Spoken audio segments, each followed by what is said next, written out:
I know I did an edit for the music, but I didn't expect a sudden ending. Quality problems we have here. Actually, that's what I want to speak to you about. Quality problems. I've spent the last 12 hours recording some content. And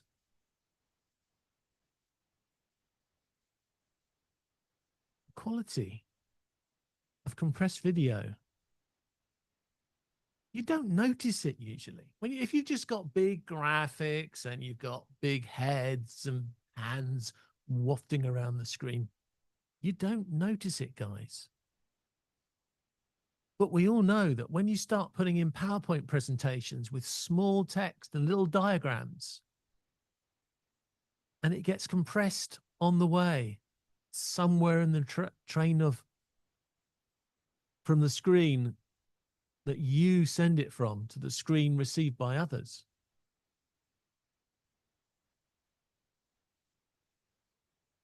The quality can drop dramatically. And of course, we all know this happens, and it's been happening for ages. But of course, the difference is now parts of the industry are actually now making a change. Parts of the industry now are actually looking at this. And we were talking about a lot of this last week about video standards, but it really has come home to me this week how important this is and how we need to create an environment of quality, because that's the big difference between a production team and somebody who just throws together a webinar at 5 minutes notice. Now, Mike and I have tried both extremes, because you don't know what can break until you try and break it. And we're getting good at breaking stuff. But I'd rather break stuff and then learn from the experience on my own shows than be doing somebody else's show. Because if I get the speech wrong or the content wrong, I can re-record it because it's for me. But if I'm doing it for a customer or a CEO, they're never going to come back a second time. Let's face it. They want it right first time.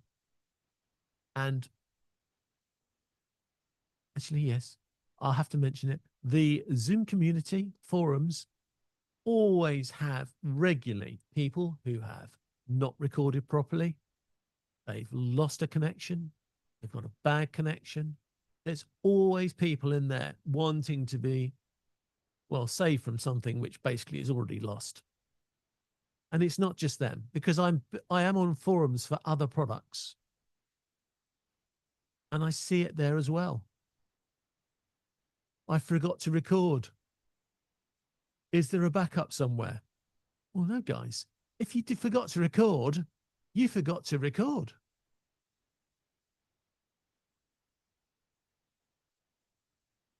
Where do we go? Well, we go to our usual stand-in, which is the WTF backup. You can't afford to just record in one place. You need to record everywhere. You're using cameras, and they can have memory cards put in them to record their recording, record what they see. Do it. If you've got switchers that have the ability to do ISO recordings, do it. If you've got a way of pulling ISO feeds into a completely separate machine, hopefully in a different building on a different network, do it. If you end up with 6 or 7 different versions of the presentation at the end, and yet you streamed it to YouTube and it was fine, oh, that's great. But I tell you what, I'm often looking at recordings that, even the ones that Mike and I produce, and I think to myself, yeah, that was cool, but I'd like to take a snippet of content out of that and make it something different. And if I want to take something that one of our guests has said, and Mike, of course, has beautifully put us all into a nice grid box where we're all sitting next to each other, the quality of that particular box, of that person I now want to extract, is in compressed YouTube format, compressed into a little window inside that big box. If I want to really do a quality output, taking that clip into somewhere else, I need an original. I'm not going to get that in my final version that my production team has delivered to me onto the screen for everybody else. So I need that recording out of the camera, or that ISO recording out of your, well, the A10s do it, and I know all the other video switches now have some way of recording locally. And then there's also, of course, there are software which can go in and take ISO recordings out of the system as well. But you've got to get these all in there. They've got to be in your pipeline every single time. Because as one of my friends told me, John, I don't have you here because stuff works and looks cool and I feel happy. And you also throw in the odd joke, which keeps us all entertained. I have you here because things go wrong. There's always cock-ups. There's always things out of your control. There's always mistakes. It's called life. It happens. And John, when those cock-ups appear, I expect you to have fixed them before anyone even knows they existed. And that's why it's completely mad, as Mike would remind me, for me to turn up 15 minutes before a production with the hope that it's all there and I can just pull it together and it'll all be there automatically. I spend so many sleepless nights trying to work out, with all this hardware and software and AI, why do we have to turn up an hour before a show? It doesn't matter if the show's 5 minutes, 10 minutes, an hour, or 3 hours. You still have to turn up an hour before the show, because there's no way to fix stuff in 5 minutes.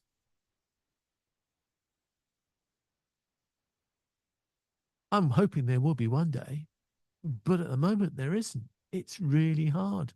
And all these apps that we use, we are streaming to 4 or 5 different places, which is great. But I can find no automation in that tool to be able to prepare stuff. I have to do it by hand every time. And it's really annoying. It's not only annoying, it's frustrating, because everything you do by hand can be ruined. So what's this big graphic of the UK on the slide to start? Well, that's about data centers. That Z company does stuff, doesn't always tell us why until it's done it. And they've been announcing new data centers. I saw a new data center announced for Saudi Arabia. Well, today I saw a new data announced for the UK. So in future, rather than my productions going to the Netherlands, which is, for those that don't know it, a just quick short hop over the sea into Europe, the top bit of Europe, we will now have a UK data center. What does that mean?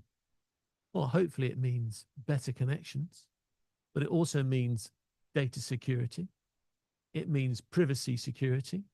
It means all the AI processing will be done locally in our country, which of course makes lots of corporate businesses really happy.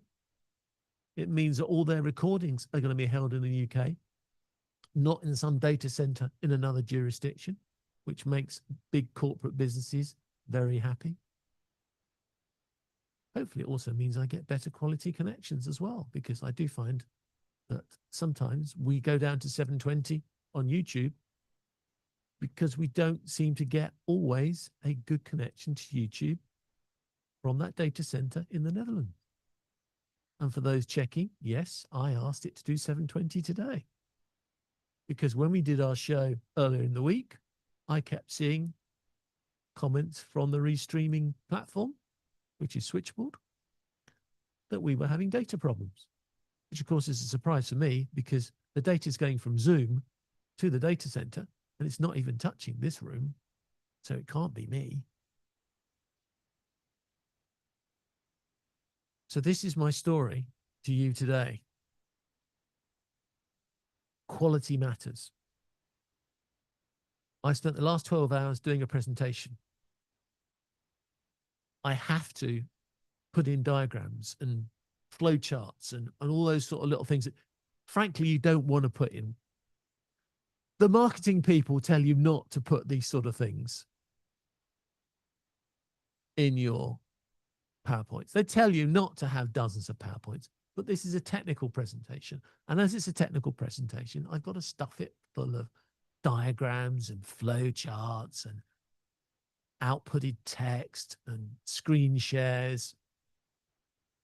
And they are all really, really badly degraded if I do it the standard way with a screen share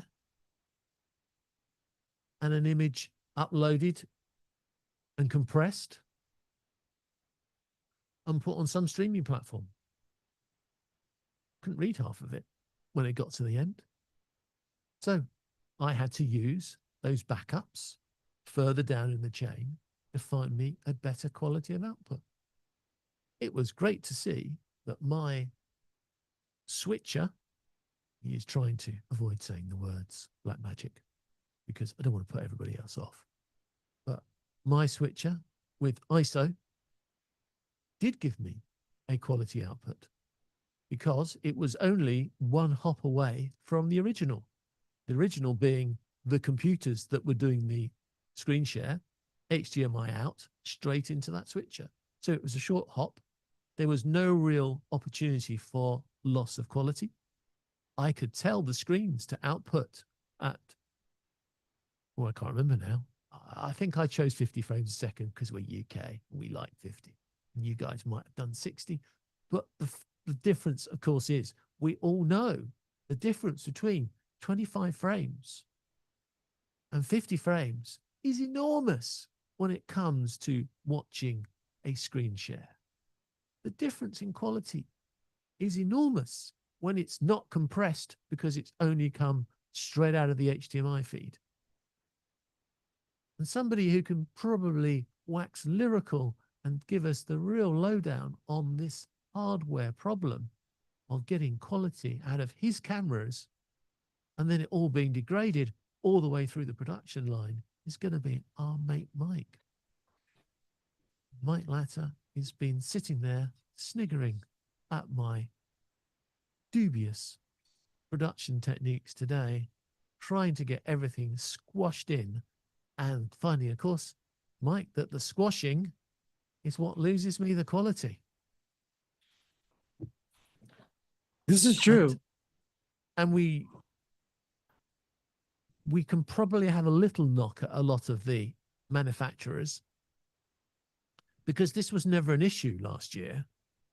But it was never an issue last year because last year, a lot of them couldn't fix the problem, so they didn't mention it to us. But of course, now some of them can fix it. They're now opening our eyes to this world of you can have better than 20 frames a second. What do you think? Better than 20, better than 30, better than 50, better than 60. Oh, let's not push our luck now. The gaming world will say, of course, you should be doing 120, if not 240 frames a second, because we want to see every little. Of course we do. And in the gaming world, they'll say, yes, please. In the streaming world, we go, no, thank you.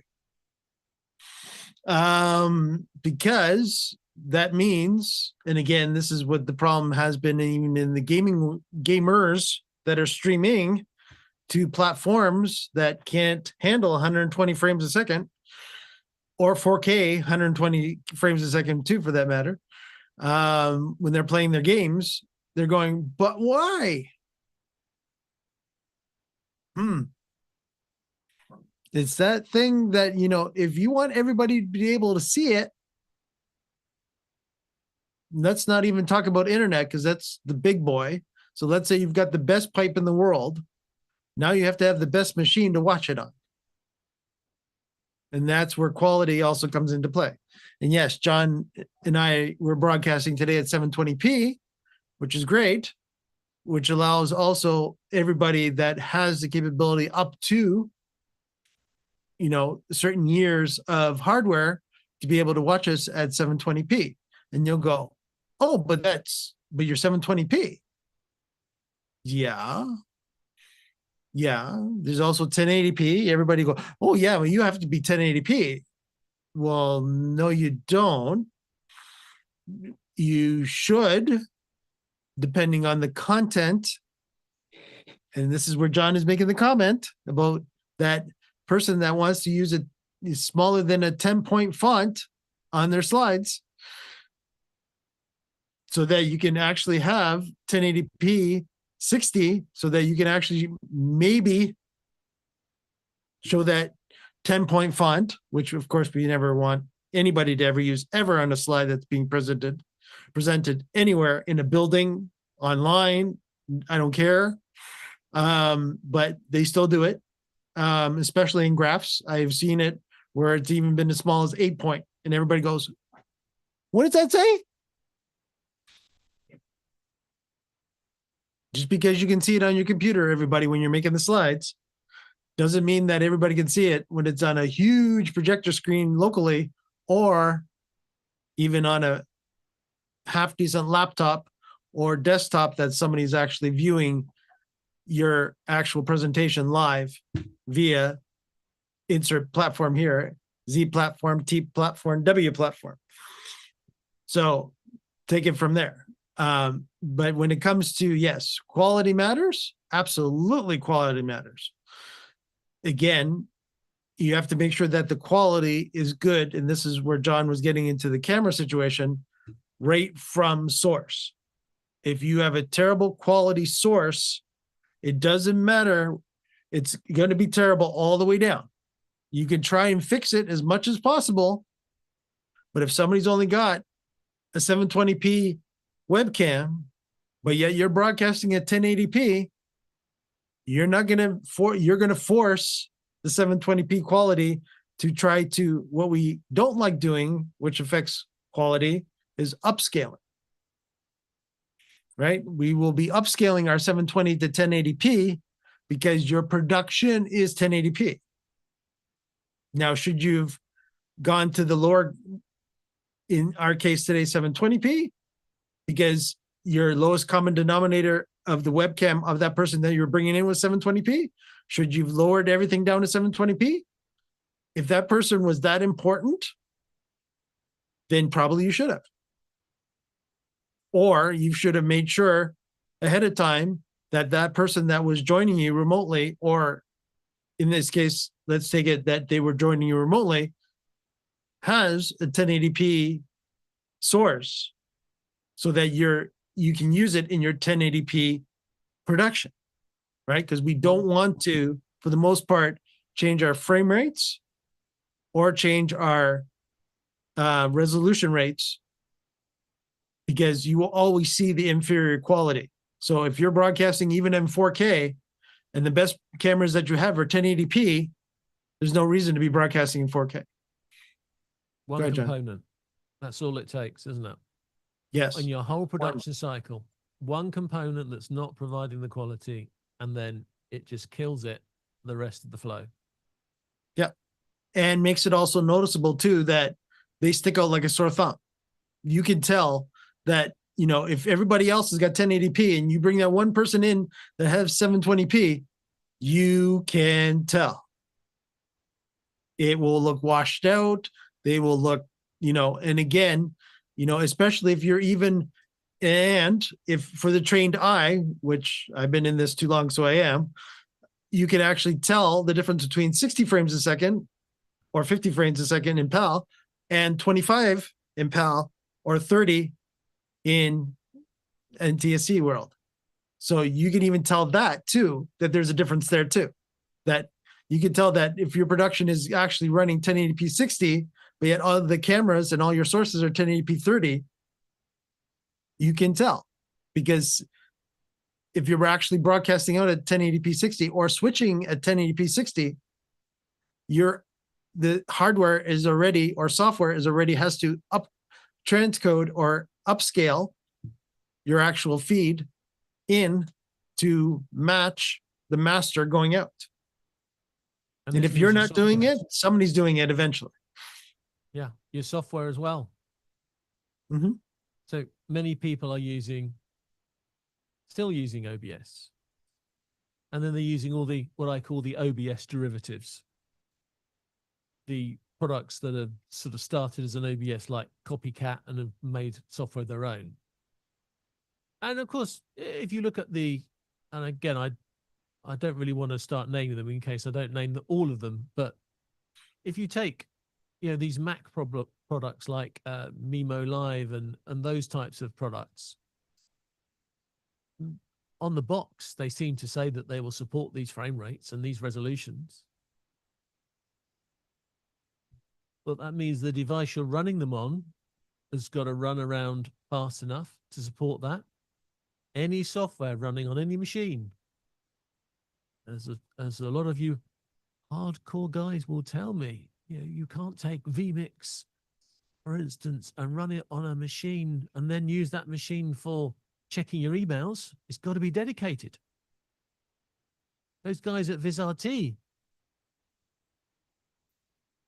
let's be honest, guys, you're running Windows on PCs, but you don't want the customer to realize that. You want to tell the customer they're dedicated boxes, because if the customer realizes they're a computer, he may want to, or she may want to, use it for other uses. So you lock it down and you say it's a dedicated box, even though we know it's not. It is a dedicated box for you because you want to know your hardware is only producing your software and not doing anything else at the same time for the same reason. This is why other companies with dedicated hardware devices try and say they've got the upper hand because they have a dedicated box to do something. But of course, those dedicated boxes are dedicated to the app that's built in. And again, some of the lower end products, and they really go at 50 frames a second? Do they really do 1080p? Is there a bit of compression going on in the background? And as Mike said, it's getting more obvious because now people can do things at a higher quality. The difference between the guys that did it in the high quality and the lower quality is growing. We have a great Zoomy friend who we kept saying for, I don't know how long we've been doing it, setting it to him, probably a couple of years, Mike, certainly more than months, probably a couple of years, telling him that if he's an expert in events, why has he got this really bad webcam? And of course, they then have these stupid backgrounds. They run it on a laptop with about as much power as my watch, and then wonder why their face goes all weird because their virtual background can't be processed quick enough. Mm-hmm. And these are guys who are supposed to be promoting products. And it's not just the Z people. I can't have a go at Blackmagic because he's always got his studio behind him when he shows off all his kit. But I have seen the VizRT guys with really, really poor quality video backgrounds, which blows my mind when they're trying to show off a video switcher, which is $20,000 or more just to purchase the equipment. I'm sorry, guys, I will criticize you because It doesn't make sense. If you're trying to persuade me to use your tool and you can't even look good yourself, go on in the comments, have a go at my background. I'm using a 1080 camera. I'm going through a Blackmagic 8M ISO, so I'm bringing the quality there. And this paint, it costs $70 a tin. It's not some sort of slap it on. It's proper hardcore, chalk based, I think it is. So it doesn't give the reflections. I went to a lot of time and expense to paint that wall, to give me a proper background. Mike cheated, but he's cheated in a devious and clever way because he's using a proper photo style background. And we also don't know where he is because he has two studios and they both have the same dangling background. So he's consistent in his quality and he is well lit and he is central and he's producing that from his cameras. And his workflow, I know, is quality all the way. But it's so easy. It's so easy to do a decent job. Honestly, it isn't impossible to produce quality. It's just a few things you need to check on. But it isn't impossible to do quality. And yes, maybe you consider that if you're going to live stream something, you're going to reduce the quality for the live stream because you want it to get out there reliably. You want people to see it and you know that live is acceptable. But that doesn't mean you can't then upload a new version of the presentation at a higher quality, even 4K if you've got the ability to do it. And you've got the ability to create a 4K canvas on which you can build your elements. But I think quality is really going to start sticking its nose in all over the place this year. Our friends at Zed have done a lot on quality. You can see a lot of the hardware manufacturers now are doing the same thing. They've realized that we're not all going to go to 4K overnight, but they've also realized that we want higher frame rates, we want higher quality of our recordings, and we are fed up with 4K cameras, which are then squashed into a little pipe into the rest of the flow, and we lose all of that quality and frame rates. So I think there's going to be a lot of checking up on people. And the other thing, which sort of links to this in a way, but probably not obvious, we've also heard of various people talking about crunch time for AI.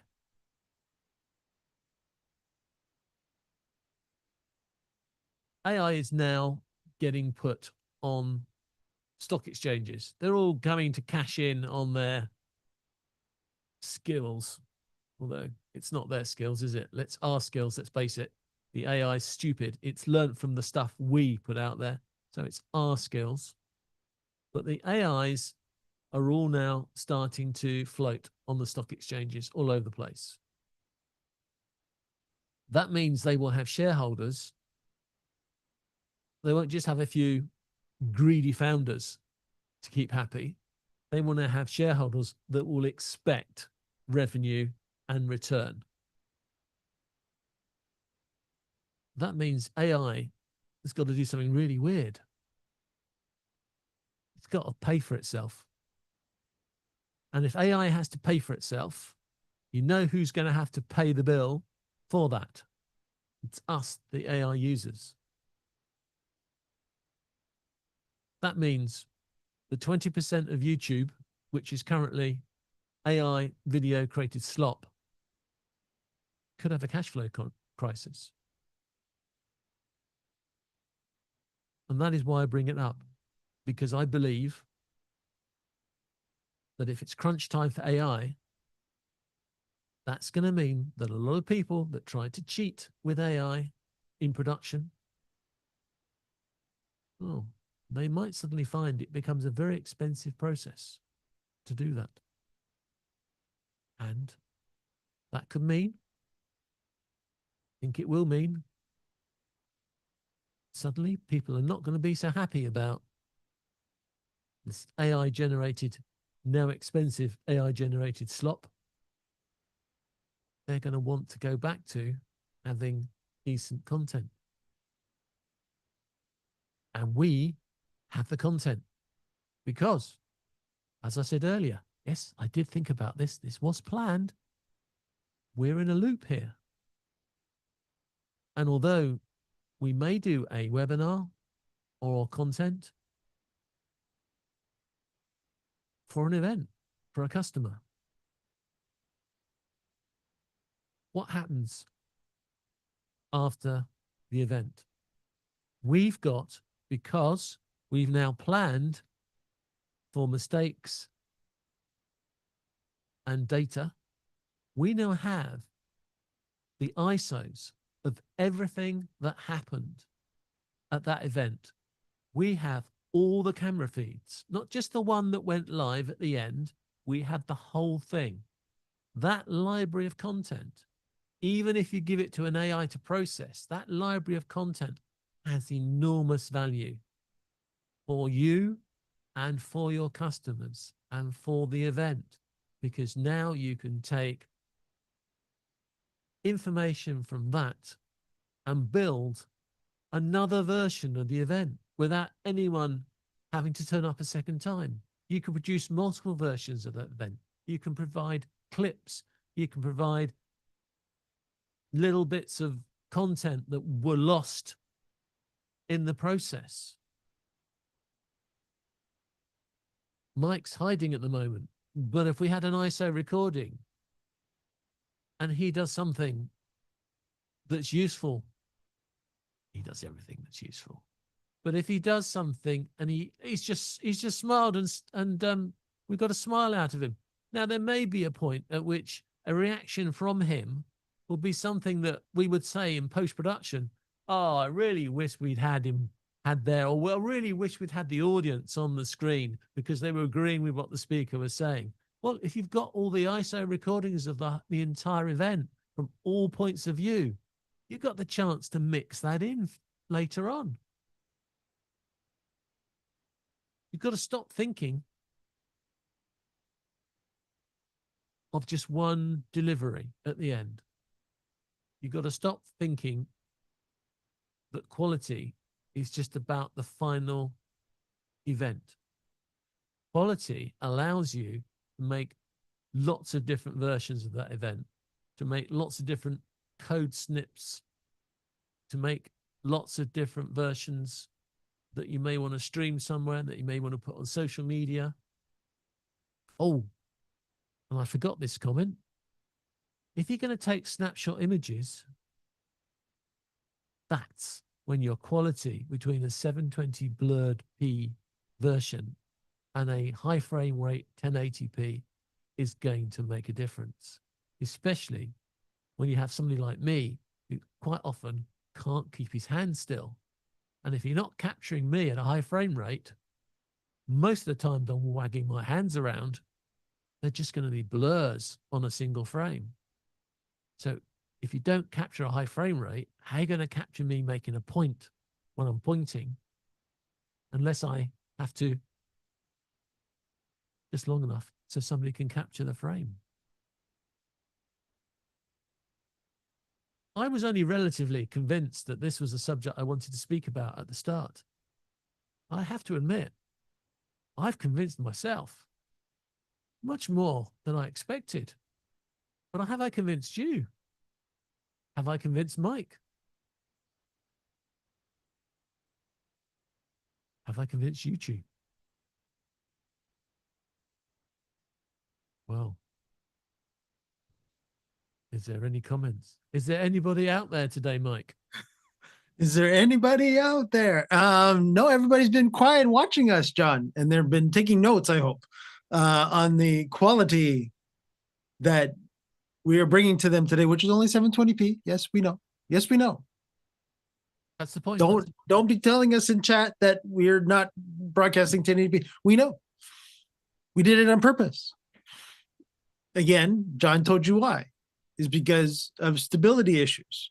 And again, this is where you've got to take this also into consideration for all of us that are doing hybrids, or of all of us that are doing, yes, hybrids for sure, virtually 100%, but hybrids for sure, where you have to take into consideration that, you know, will I have bandwidth issues from that location? I have to maintain quality. Do I want to put up with bandwidth issues that are causing frames to drop? Is the client okay with that? We're going to assume no. So are we going to assume that we have to broadcast at 4K out of a pipe that can only handle 720p? Guess what? No, we're going to be broadcasting at 720p because it doesn't make any sense anymore, reliability and quality wise, for you or any of us to broadcast something that you do not have enough bandwidth to do properly. Right? So this is where quality also matters as well, is that if you cannot get all those frames out of that location where you're at, back to the service that you're using, insert the letters here, all the way from CDNs to W's to T's to Z's. If you do not have enough bandwidth from that location to handle the amount of content that you are sending out in whatever bit rate, yes, we're going to use that too. And again, if you cheap out on the bit rate of the frame rate of the resolution you're doing too, quality matters. This is why YouTube, since we are broadcasting on YouTube, will give us a range. They say, if you're doing X, so if you're doing 720p or 1080p or 4K, I don't have the numbers memorized, but let's just say that they always give you a range between, we really don't want you down here at the lower end of that range, bandwidth wise. We really want you at the higher number of that range. They accept it, but guess what happens? The quality matters. And their quality, even though you're saying, oh, Mike, but I fit in sending a 1080p 60, but I'm at the low end. Yes, you're at the dangerous low end that YouTube is saying to you that we're okay still at 60 frames a second doing it at that lowest bit rate. But should you go underneath that bit rate? And guess what, gang? The constant bit rate situation doesn't exist anymore in streaming. So guess what? If you're set it at the lowest bit rate that YouTube is happy with, then you will start to fluctuate. So what does that mean? YouTube will become unhappy. So guess who else will be unhappy? Your viewers. And how does that affect everything? It all rolls down here, boys and girls. Quality. Because now you will start dropping frames because YouTube warned you that they don't want you at that one. We're okay with it, they say, but it really, because of the technology, you need to be at the shooting for the higher one so that you can fit in that range. If not, at least hit in the middle. Well, and Tony's actually got a Zoom related question, which we'll come back to momentarily, about enhanced media, which just brings a whole other wonderful thing into this too, John. But well, Tony, we'll get back to you momentarily. But yes, when it comes to bandwidth is key from the location. Bandwidth 100% will affect the quality that you're broadcasting out. So if you do not have enough bandwidth to handle that 1080p 30 or 60 reliably, there is no reason you should not go down to a 1080p 60 version of your stream, or 30 if you really have to go down to 32. But that what that actually means then, that you haven't taken into consideration the location's bandwidth requirements, or making sure that you do have, and here's that important word, which I think I said last week, dedicated bandwidth, dedicated upload bandwidth from that location to that actual content delivery network of your choice. Be it again YouTube, be it again, insert all our different letters. And oh yes, I'm digging into it. You, Tony, are you now into enhanced media? We all are digging. Over to you, Johnny. Mike, it's not just YouTube. We have had some people commenting inside because they've joined us live in the Zoom audience. Right. So Erm's on here as well. She was apologizing that she didn't watch us on YouTube. We are happy for you to be in the audience here. That's the whole idea. We've only got 1,000 seats, but we're not going to fill those up too quickly yet. Although I'm really worried that what I'm going to do to go back to Zoom and say, excuse me, can I upgrade? But at the moment, we're okay for that. So yes, we need to talk about enhanced media. Well, enhanced media is basically Zoom saying, yeah, you know, we said you could have 1080. We didn't really give you proper 1080. We sort of compressed it a little bit to make it better for you. Yeah, we know that people now expect 50 to 60 frames a second. Yeah, we've not been giving that to you either. And most of the industry hasn't been doing it either. But it's okay. We can confess that we don't do that now because we've now got the ability to do 50, 60 frames a second. We can do 1080p uncompressed. Oh, and yeah, when you save a recording locally, and again, I've come across this issue this day. Well, yeah, it was about 2 o'clock this morning. So this day I came across that problem. I thought, okay, some of my quality is waning, so I will record locally on my PC. And what happens when I record locally on my PC? The recording gets compressed and I can't read it properly. So Zoom come along with enhanced media, and they've come along with a new enhanced media recording as well, so that you can now pay them a little bit more and they will save your recording at the higher quality.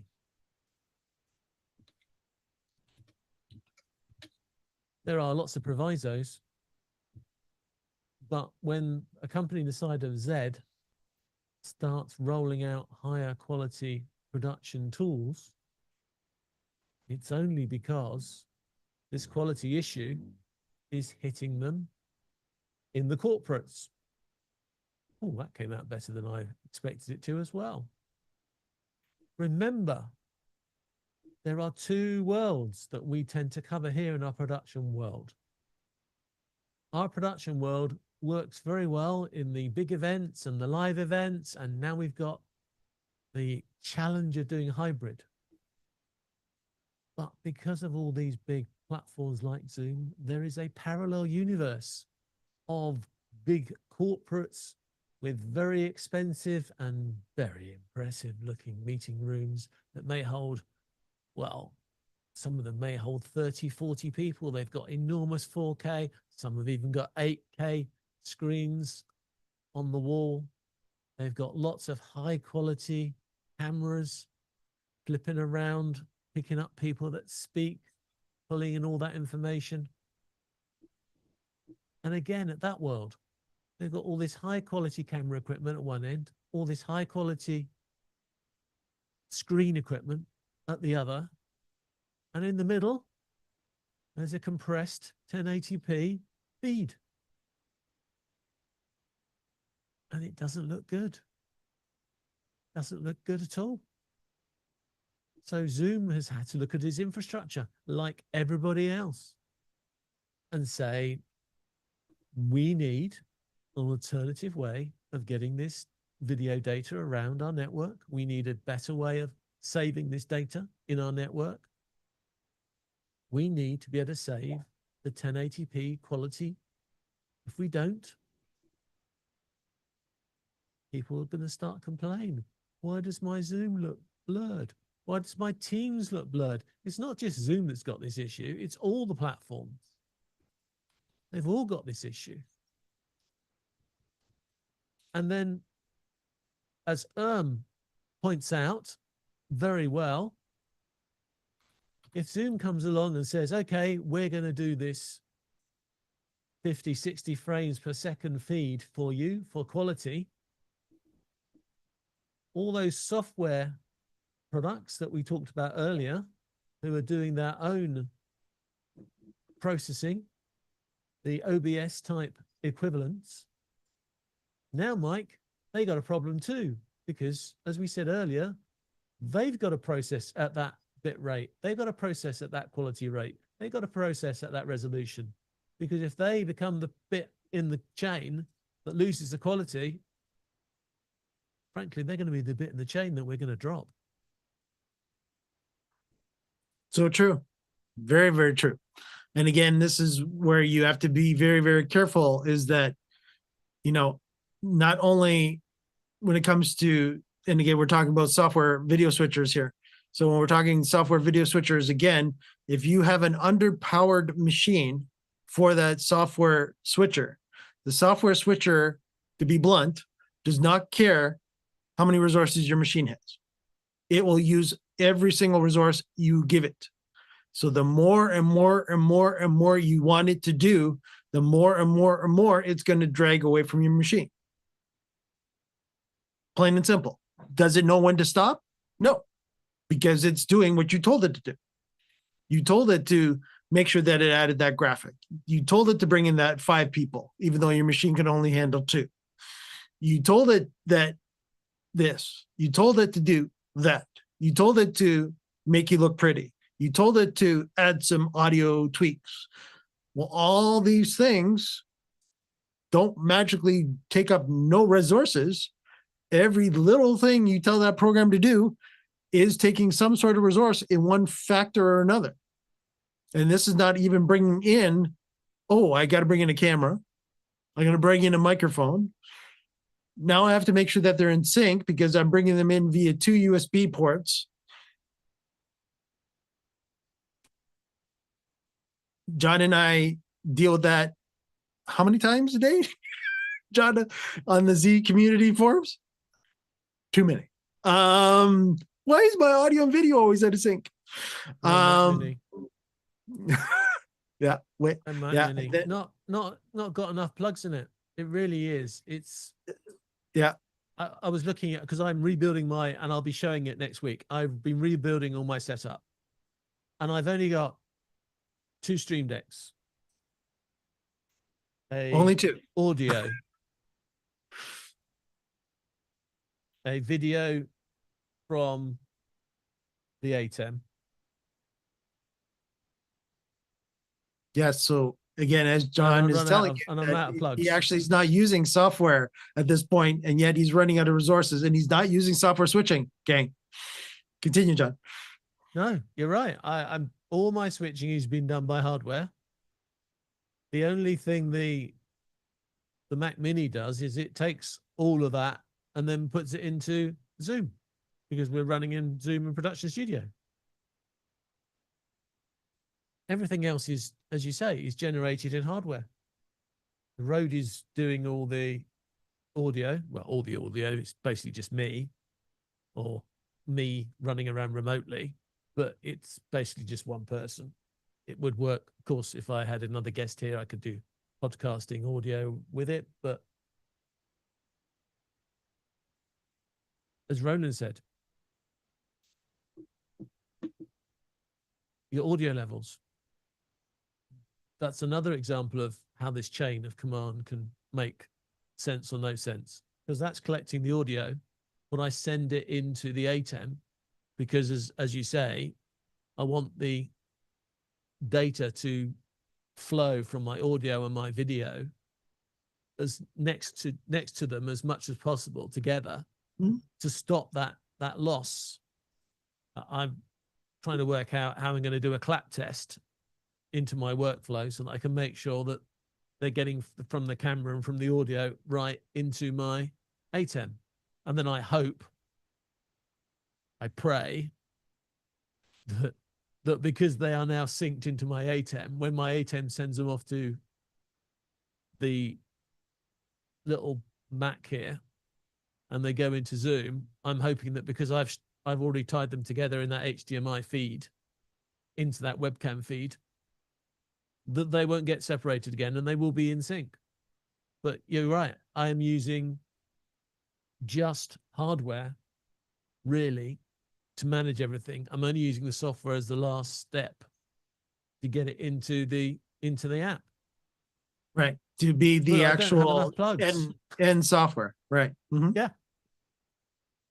Yeah, there's just not enough plugs, and I'm building this and I'm setting it up, and I'm starting to think to myself, maybe I need a Mac Studio to do this reliably, which is frightening.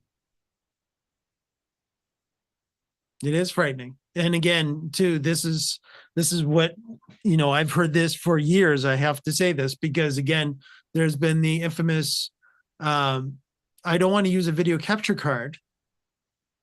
I want to now, again, you got to remember, I've been doing this for well over 20 years in the streaming world. So there was no such thing as being able to use USB at all. Yeah. For bringing in video. That didn't exist back in when I started. So take into consideration that. What's that, John? I can't do that. I know you can't do that. I can't do that. And do you know why I can't do that, guys? Because if you're going to do that, you need a video card and you need a video capture card. And it turns out that a lot of the motherboards that we're running don't have that 16-bit bus connector or two devices far enough away that the fat graphics card isn't squashing the capture card. So if I do want to do that, whether I do it on my last machine or my previous machine, I need a new motherboard. Mm-hmm. Yeah, we had this conversation earlier this week, if not last week, John, where John wanted to actually add a Blackmagic quad to his vMix machine. And I said, well, you can, but, and this is where this conversation went along, going, have you got the slot for it? And he's like, no. And everybody knows how expensive everything is nowadays when it comes to PC parts and such. So it's like, no. What kind of slot have you got? Well, I've got, I think this. And go ahead, Johnny. Yeah. Oh. You need, if you are going to do quality video in and out, then you need a quality connection. Now, you may be able to save yourself with a Thunderbolt because that is a decent connector. But again, we're down to quality, aren't we? We're down to quality again. I do all of this and I'm sending it in via a webcam USB feed. So I've got to make sure that my little Mac Mini is running that USB connector at full speed. So it doesn't delay, doesn't interfere, doesn't get knocked over by whatever else is going on. So it's sharing its connection with the Stream Deck. Because I assume the Stream Deck's not going to use much data. And between the two, that will work. Yeah. But it's a rabbit hole, isn't it? You just it is. Get into this. Yeah, it is. Now, I'll give you some quick examples of in the vMix world from a decade ago, if not a little further. When I was fully involved with vMix, we used to hear all the time, well, I want to be able to plug in multiple USB cameras into my laptop or desktop and bring those in as video sources. Great. But I noticed when I plug in more than one USB webcam into two different USB ports, that one of the two starts fighting with each other. And it's like, because they're both going back to one USB chip. And that one USB chip only has so much brain. So guess what, gang? Ta-da! One of the two is going to fall. So this is where you would have to actually, on the PC side, the only way to really get around that properly on the PC side was actually to buy a dedicated, instead of buying a dedicated capture card, which made more sense to me, but other people wanted to stick with the USB. It was like, okay, you want to stick with USB? So now you need a dedicated USB quad card. And make sure when you get that one, it doesn't have only one USB CPU on it, but it actually has 4 dedicated USB CPUs on it, so that you do not have to worry about which camera that you just plugged in out of that 4 ports is being actually taken care of by the one processor before it actually gets into the chain. And that was another way of getting around plugging in USB cameras into getting it to work nicely in a very high-end, either desktop or laptop, but you had to pay another $200 to get a USB PCI-based card that had 4 USB processors on it, for one for each port. And if you didn't do that, well, you just ran into the same situation again of plugging the 4 cameras in, and it only has one processor on it, USB bus, one USB processor on it, and it's going to be the same situation. You just took it away from the motherboard and you put it onto the card. Now you still have the same problem. And again, when people use laptops, this is also the same thing. Is that, okay, how many actual USB buses or USB processors does laptops have? And it's the same with the Mac as well. And this is where it all comes down to being dangerous when it comes to USB. And it's like, oh yeah, I'm going to plug my camera into the USB hub, and then I'm going to plug that USB hub into my Mac Mini. Guess what? Now everything that USB hub is handling now all goes down that one port into that Mac Mini. So if your bandwidth, so let's say you plugged in 2 cameras into that USB hub because you have 2 USB ports on it, you just ran into the same situation again, boys and girls, because that USB hub has only one USB bus on it, because it only can send down one USB cord into the machine. Yep. So again, it's all about bandwidth. Not only is it video and audio bandwidth, which we've been talking a lot about today, making sure that you have enough bandwidth from the venue, but you also have to have enough bandwidth to bring it into that source, especially for those that are using video software switchers. There we go. Video switchers that are software based. We'll say it that way as well, because now you could actually be bottlenecking your machine before it actually comes into the software itself. Could be bottlenecking it as well. And you'll go, I don't know why the quality in my video switching software is so terrible. That's what. Yeah. And John has offloaded that to his ATEM and said, ATEM, you take care of all the video and audio garbage that I'm feeding you, and you make it nice and clean for me so that I can plug it into my Mac Mini and have it come out nice and clear, just like Zoom wants.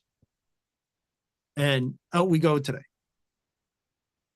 Yeah. And Tony actually has an interesting comment here too, John. He says, I've mostly been a PC guy. We love you, Tony. And he's, but, here comes the but. And I've heard many of these people that do this but, and I believe they're one of those people who's joining us via webinar, and he might be from Jamaica. But I saw the writing on the wall with how Zoom develops for Mac. I broke down and now have a Mac Studio. It's crazy good for Zoom. And here's the interesting reasoning that he obviously went this route. Wait for it. Especially the liminal apps. Yes. Yes. Well, that is somewhere I'm not going to go because it will take us another half an hour or more to go on that. And all those people who don't like Zoom are going to say, we don't care anyhow. But it is interesting. I have one final curveball to leave you with before we close.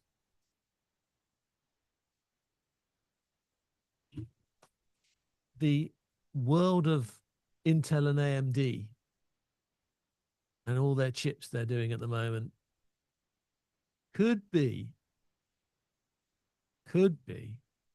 taken over by these new chips that we've got coming out now. These new Apple-like RISC-based type chips. We've got a whole new family of CPUs coming out, which are working at the laptop area. I understand they're using them at the corporate data center end as well. Maybe they'll be better at video production in the future. I can't say now. I don't think we can even guess now because they've only just started coming out. But a whole new flavor of technology could be coming to the PC world. It could make our lives easier. It could make our lives harder. But unless they sort out that little problem with oil, etc., and the cost of living, it doesn't really matter what they bring out. None of us are going to afford to buy it, which is slightly pessimistic. But if you have a look at your quality of your pipe, I think actually the bright side is if you know your pipe and you know your process, it's going to be a lot easier to show a customer how you can bring a higher quality production to their event than if they try and do it themselves. And maybe that is the happy ending to this presentation. That if sounds you pretty have good. a quality system, a quality pipe for your productions, although it's becoming a slight minefield, with your expertise, this could be an opportunity for you to be able to show better production values, better quality of information, and better output. And of course, with those extra copies, you've got the ability to more content out of one webinar than they probably thought as well. So don't lose heart, production pros. I think this is, as always, a change is an opportunity. You just have to sit down and scratch your head a little bit, which is why Mike and I are both going bald, to work out exactly how you're going to do it. But if you do it, I promise you, as much as I can promise you, it will be an advantage that will win you customers. And that's all I've got to say today. I've convinced myself. I hope I've convinced you enough to at least keep an eye on this. Keep an ear on this. And make sure that your productions work well. That just leaves me to say, Mike, take it away. Oh, and by the way, if I got my rushed setup correct, there should be a subtle change to the music that you're about to hear. But I'm not sure if it worked, so we'll see. You never know. You never know when it comes to the Production Professionals Power Hour. Thanks, everyone, for joining us this week. Don't forget to like and subscribe to the channel to let YouTube know how much you love our content. And see you here next week for another rendition and edition of the Production Professionals Power Hour. I'm making sure that Production Studio is happy too. Take care, everybody. See you next week.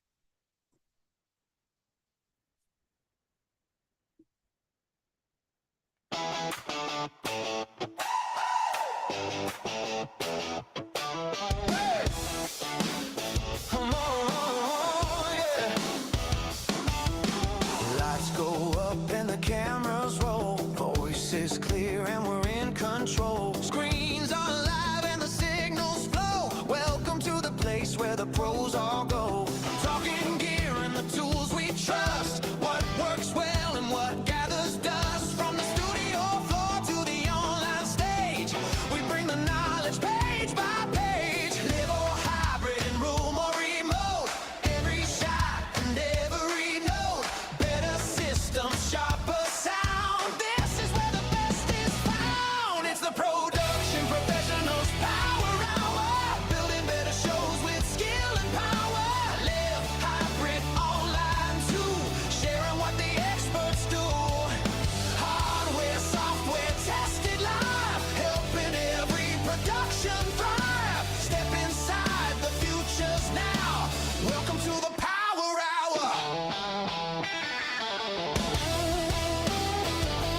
It's the